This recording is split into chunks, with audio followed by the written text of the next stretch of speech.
Aku mau tanya nih Pak Ustadz, dengan krisis corona ini, Ya. kita sadar bahwa hidup itu sangat singkat.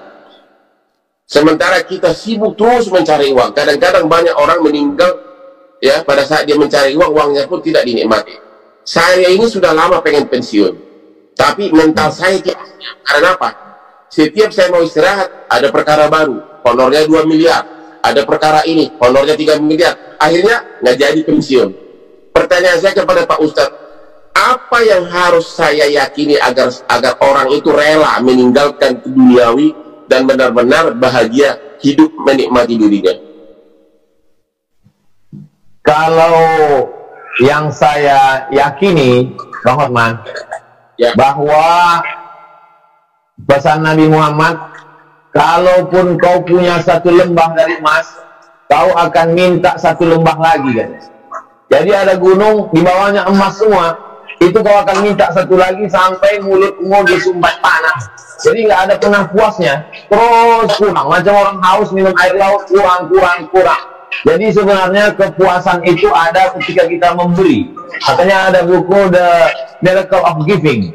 Jadi ketika dia memberi, dan saya lihat itu ada pada Bang Hotman, ketika Abang memberi beras, memberi sembako, saya kira Abang sudah menikmati itu. Jadi ketika memberi itu diperbanyak, orang akan menemukan kebahagiaan yang tidak semu. Karena ada kebahagiaan ketika kita dapat, dia kemudian kering. Tapi ketika orang menemukan kebahagiaan yang tidak semu itu, itulah kebahagiaan yang sesungguhnya. Tapi dia rasa. Tidak semua orang bisa menceritakan apa yang dia rasakan. Dan apa yang Abang rasakan pun belum tentu bisa Abang bahasakan. Karena bahasa terlalu miskin untuk menceritakan tentang rasa. Nah, saya jadi puitis pula jadinya depan Bang Hotman. Tapi Bang Hotman sudah punya semuanya. Lalu kemudian apakah Bang Hotman bahagia? Gimana jawabnya? Belum bahagia. Karena itu tadi, mau pensiun ragu-ragu, begitu mulai kerja lagi, pusing lagi pemikiran, ikut lagi terjun kepada masalah, sehingga never ending story.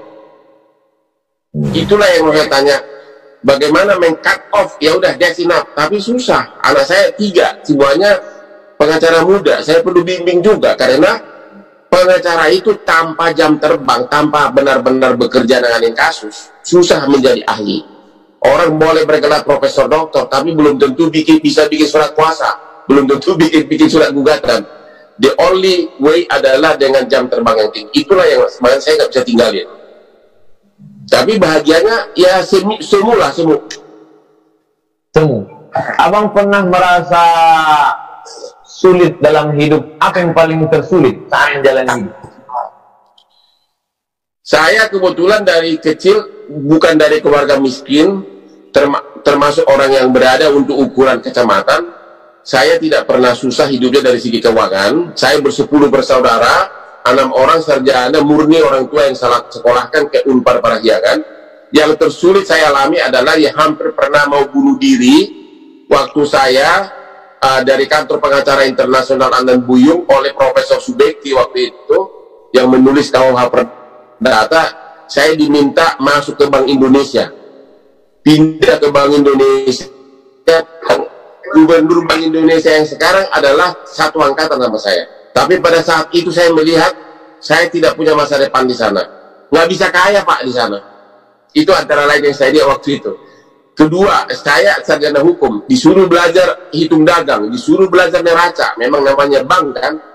Disitulah saya menjadi pesimis, karena terus-terusan stres hari demi hari, akhirnya hampir waktu itu minum baygon. Tapi saat saya mau minum baygon, tiba-tiba saya mendengar tukang beca di depan rumah yang sedang bermain gaplek bisa ketawa-ketawa. Di situ saya sadar, tukang beca bisa ketawa-ketawa, sedangkan saya pegawai Bank Indonesia sarjana hukum tidak mau bunuh diri. Sejak itulah tekad bahwa I had to do it. Saya harus pilih pekerjaan yang saya suka, and I will do it the maximum way, dan berhasil. Di tengah keberhasilan abang melewati masa-masa sulit segala macam, apa yang belum tercapai?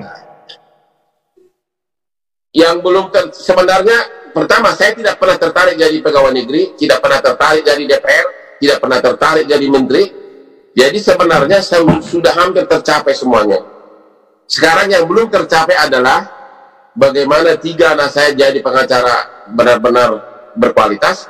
Yang kedua, agar saya bisa pindah ke Bali dengan tenang, bisa tiap jalan pagi melihat berbagai pemandangan wanita cantik sambil olahraga, ya kayak begitulah, mau hidup tenang di Bali. Hanya itu tujuan saya terakhir, tidak mau jadi pejabat dan tidak tertarik. Mau menikmati hidup. Benar, menikmati akhir hidup. Hidup tidak bisa ditambah, Bang Hotman, tapi kita bisa membuat hidup lebih berkualitas. Ya. Keyakinan saya mengatakan hidup sudah ditetapkan Tuhan, sehingga ketika dia datang kita tidak perlu takut dan kecewa, karena kematian itu pasti datang. Ketakutan tidak memperlambat kematian, keberanian tidak mempercepat kematian, tapi kita bisa membuat sisa hidup ini berkualitas. Mudah-mudahan sisa hidup Bang Hotman dan kita semua berkualitas, baik, bermanfaat buat orang banyak. Di antara 2 orang ini, Opung Binahar Hutapea dan Rusmina Tiobinur Simanjuntak, siapa yang paling berpengaruh dalam hidup abang? Wah, data saya dapat benar ya, sampai nama bapak saya tahu ya. Oke, yang paling berpengaruh adalah dua-duanya IQ tinggi, saya tahu itu. Tapi yang paling berpengaruh dalam hidup saya adalah ibu saya. Ibu saya itu, waktu saya kecil, kami 10 bersaudara, dia bisa beli ikan mujahir 1 ember tiap minggu ke pasar.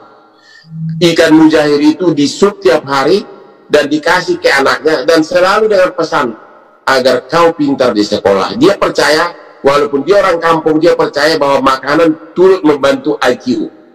Dia bisa sogok saya agar makan daun pepaya, makan telur. Jadi benar-benar ibu saya adalah yang paling berkesan dalam hidup saya. Cuma pada saat ada satu hal yang paling saya sesalkan, yaitu sesudah saya sukses, saya sering keluar negeri ditemani oleh ibu saya untuk check up ke rumah sakit.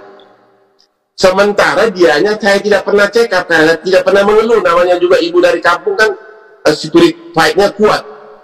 Ya. Padahal dia sudah menderita darah tinggi. Padahal darah tinggi kan sebenarnya gampang diobatin. Akhirnya apa? Tiba-tiba jatuh di kamar mandi, pecah pembuluh darah. Itulah penyesalan yang saya tidak bisa maafkan diriku. Dia bisa berjam-jam temani saya di rumah sakit di Maunil di Australia untuk check up diriku di rumah sakit. Sementara dianya tidak pernah saya check up. Itu aja penyesalannya, Pak Ustadz. Ini sudah mendekati jam 10, Bang Hotman. Saya takut kalau lewat nanti dihitung per detik. Jadi Pak Ustadz, di ujung penghujung acara ini ada syair yang mau saya bacakan. Ya. Saya mau lantunkan, tapi takut suara saya putus-putus. Jadi saya bacakan aja. Ya. Molo adung nasalah manang na urang baniaki.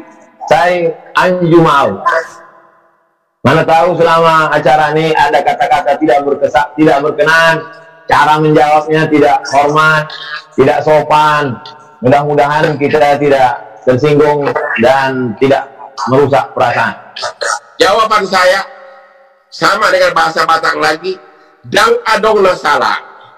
Dang adong nasalah, dak pola perlu anjur, karena tidak ada yang salah, tidak ada yang perlu dimaafkan gitu loh. Itu artinya itu. Ada yang mau Bang Hotman klarifikasi, karena banyak sekali thumbnail yang ingin abang klarifikasi pada momen ini. Silakan. Ya, sebenarnya sih banyak titipan pesan kepada saya menanyakan inilah, tapi karena saya lihat berbau terkait dengan agama, saya tidak mau membahasnya di sini. Mungkin ada banyak pesan ke saya. Tolong tanyakan kepada Ustadz atas ucapan-ucapannya masa lalu yang seolah-olah menyindir agama lain. Tapi kan Pak Ustadz tadi udah jawab. Ya itu aja klarifikasi. Ya.